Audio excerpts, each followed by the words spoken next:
എങ്ങനെയാണ് Shane, what is your motto or your mantra in life?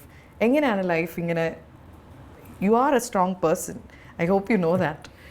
എങ്ങനെ, what is keeping you going forward? എന്താണ് that fire in you? Is there a person or ഒരാളാണോ, അല്ലെങ്കിൽ ഒരു statement ആണോ, അല്ലെങ്കിൽ what keeps you going? ഞാൻ ഒറ്റയ്ക്കിരിക്കും.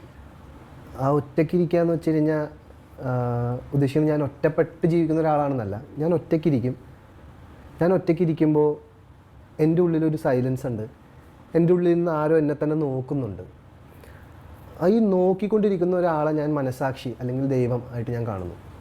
ആ മനസാക്ഷിക്ക് വേണ്ടി മാത്രം, ആ മനസാക്ഷിയുടെ മുമ്പിൽ മാത്രമേ ഞാൻ ജീവിക്കുന്നുള്ളൂ. കാരണം മനുഷ്യർക്ക് പല അഭിപ്രായങ്ങളുണ്ടാകും. ഓരോ അഭിപ്രായത്തിനനുസരിച്ച് നമ്മളുടെ മൂഡിനെയോ അല്ലെങ്കിൽ നമ്മളുടെ ജീവിതത്തിനെയോ മാറ്റാൻ വേണ്ടി നമ്മൾ നോക്കിക്കൊണ്ടിരുന്നാൽ അതൊരുപാട് എഫേർട്ടാണ്. നമ്മൾ ഒരുപാട് ഡ്രെയിൻഡ് ആവും.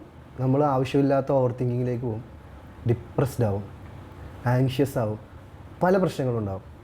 ഇപ്പം ഞാൻ മനസ്സിലാക്കുന്നത് ഓരോ വ്യക്തിയും ശരിക്കും ഒറ്റയ്ക്കാണ്.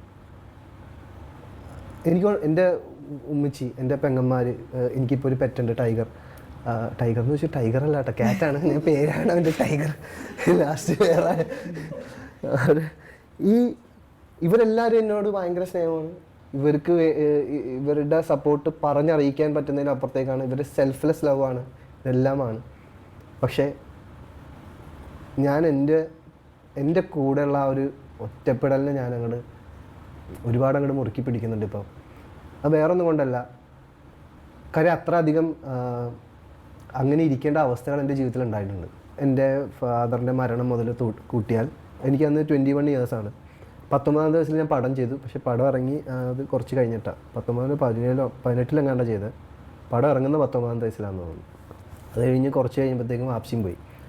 പിന്നെ എൻ്റെ ജീവിതം എന്ന് പറയണത് എന്തൊക്കെയൊക്കെ ഞാൻ ചെയ്യുമായിരുന്നു എന്ന് പറഞ്ഞാൽ അത് ശരിയാണ്. എനിക്ക് അറിഞ്ഞുകൂടാ ഞാൻ എന്ത് ചെയ്യണം. ആ ഒരു യാത്രയിലൂടെ പല കാര്യങ്ങളും, അതായത് ഒരു നല്ല സക്സസ് കിട്ടും, അല്ലെങ്കിൽ പിന്നെ എന്തെങ്കിലും ഒരു വലിയൊരു പ്രശ്നം വരും, പിന്നെ എനിക്കൊരു നല്ല സക്സസ് കിട്ടും, പിന്നെ എന്തെങ്കിലും ഒരു പ്രശ്നം വരും. അങ്ങനെ എന്നെ ഒരു ഉരുക്കി എടുക്കുന്ന ഒരു അവസ്ഥയിലായിക്കൊണ്ടിരുന്നത്.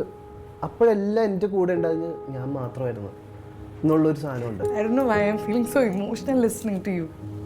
So beautifully saying. ആ മനസാക്ഷിയാണല്ലോ ശരിക്കും എപ്പോഴും ഉള്ളത്. വേറെ ആരെങ്കിലും ഉണ്ടോ? Can I give you a hug? I don't know why I'm just.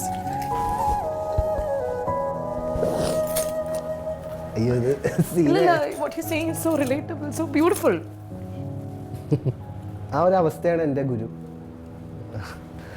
Clap for what he just said.